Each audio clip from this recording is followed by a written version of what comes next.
হকপন্থীদের লাইফে আল্লাহ পাকের পক্ষ থেকে একটা বিশেষ অনুগ্রহ হচ্ছে একাকিত্ব। মানে একাকিত্ব কেন নিয়ামত বললাম? কারণ একাকিত্ব মানুষকে আল্লাহ চিনিয়ে দেয়।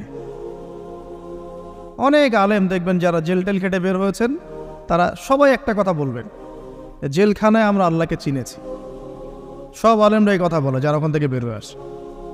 কারণ একাকিত্ব মানুষকে গভীরভাবে ভাবায়, আল্লাহকে পাওয়ায়, আল্লাহর কাছে দোয়া করতে শেখায়, মানুষকে বোঝায় যে আল্লাহ ছাড়া কেউ নয় সাহায্য করার।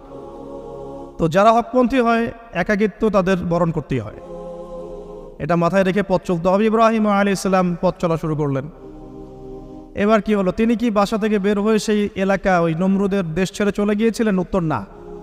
প্রথমে তিনি চলে যান নাই। প্রথমে তিনি ওই সমাজেই থেকেছেন, থেকে দাওয়াত দেওয়ার চেষ্টা করেছেন।